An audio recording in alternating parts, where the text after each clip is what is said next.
केंद्रीय बजट से टूरिज़्म से जो जुड़े लोग हैं कुल्लू के, उनको काफ़ी उम्मीदें थी और उसी के अनुरूप जो है हवाई अड्डे को लेकर सरकार ने बजट में प्रावधान किया है, जिसमें 50 नए हवाई अड्डे बनाने हैं।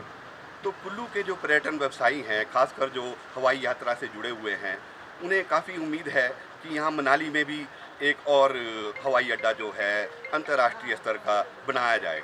और इसके साथ ही जो रीजनल कनेक्टिविटी स्कीम है, जो उड़ान योजना है 4.2 और 4.3, उसके तहत सरकार ने कहा है कि लगभग 140 नए जो हैं ये RCS रूट जो डेवलप किए जाएंगे।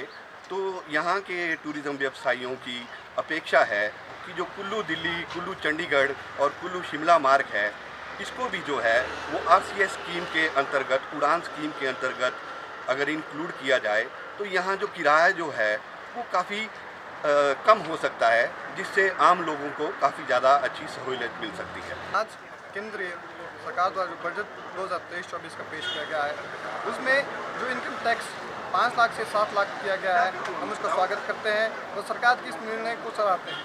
क्योंकि आप देखते होंगे कि मध्यम परिवार वर्ग जो कि 5 लाख के अंदर आता था, उसमें अगर 5 लाख से ऊपर उनके पैसे होते तो उस पर आय कर लगता था, जिससे मध्यम वर्ग परिवार बैंक खातों में पैसे रखने से डरते थे ताकि उन्हें टैक्स न देना पड़े।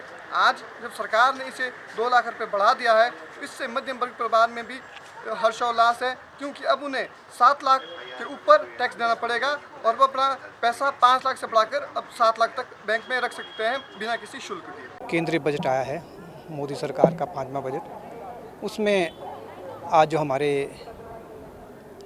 जो मंत्री थे आदरणीय सीतारमण जी, उन्होंने जो बजट पेश किया वो काफ़ी अच्छा बजट प्रस्तुत किया है। खासकर हम किसान हैं तो हम किसानों की दृष्टि से इस बजट को देख रहे थे। जिस तरह से हमारे जो लुप्त होते अनाज से, मोटे अनाज, उसको वैश्विक हब बनाने के लिए इस बजट में प्रावधान किया है, उसके लिए हम केंद्र सरकार के आभारी हैं। और मुझे लगता है जिस तरह से ये लुप्त होते अनाज थे, हमारे जैसे कुछ अनाज थे, हमारे मोटे अनाज जैसे कोदरा, चीनी, कावनी, हमारा सलियारा, ये हमारे लुप्त होते जा रहे थे अनाज। और भी काठू जैसे अनाज थे वो लुप्त होते जा रहे थे। लेकिन जिस तरह से केंद्र सरकार ने आज बजट में ये प्रावधान किया है कि विश्व हब बनाया जाएगा मोटे अनाज की दृष्टि से, तो मुझे लगता है कि हमारे किसानों को प्रोत्साहन मिलेगा और ये पुनः वो उस खेती की तरफ जाएंगे और मोटे अनाज को बना के अपनी आर्थिक को सुदृढ़ बनाएंगे। और साथ में जो, क्योंकि हम लोग भी मध्यम वर्गीय श्रेणी में आते हैं, जिस तरह से जो इनकम टैक्स का स्लैब जो 5 से 7 लाख किया है, उसका भी हम, ये बहुत अच्छा कदम है। इससे बहुत से लोगों को लाभ मिलेगा और जो इनकम टैक्स की श्रेणी में नहीं आते थे, 5 लाख से जिनकी आय बढ़ रही थी, वो उनको 7 लाख किया, तो मुझे लगता था कि इससे उनको भी काफ़ी राहत मिलेगी। कुल मिलाकर ये अच्छा बजट केंद्रीय जो हमारे मंत्री हैं सीतारमण जी, उन्होंने पेश किया है। मोदी सरकार का ये अमृतकाल का बजट है, तो आप देख सकते हैं बहुत से लोगों की एक्सपेक्टेशंस थी कि बजट में उनका ख्याल रखा जाए। खासकर मैं बात करूं तो मध्यम वर्ग और नौकरी पेशा लोगों की बहुत उम्मीदें थी बजट से। और जहां तक आज मैं कह रहा, फाइनेंस मिनिस्टर ने जिस तरह से आज बजट पेश किया है, इनफैक्ट वो भी चला भी है, तो जो टैक्स स्लैब में जो हाईली एक डिमांड थी सभी की, जो टैक्स स्लैब था 5 लाख से बढ़ना चाहिए था, तो आज हमारी सरकार ने, हमारे फाइनेंस मिनिस्टर ने इसको अनाउंस कर दिया है कि 5 लाख से 7 लाख तक आपकी जो आय है उसमें कोई टैक्स में आपको कोई टैक्स नहीं लगेगा। बुज़ुर्गों के लिए देखिए, बुज़ुर्गों की जो एक बचत सीमा थी जो 15 लाख रुपए थी, उसको 30 लाख तक उन्होंने कर दिया है। तो ये एक मेजर डिमांड जो मैं कहना चाहता हूँ वो हुई है पूरी। और रही बात, अब आप देख सकते हैं कि सरकार ने एक चैलेंज एक्सेप्ट किया है टूरिज़्म को लेकर कि पूरे देश में 50 ऐसी साइटें हैं जो चैलेंज के रूप में विकसित की जाएंगी, चाहे फिजिकल हो चाहे टेक्नोलॉजी हो।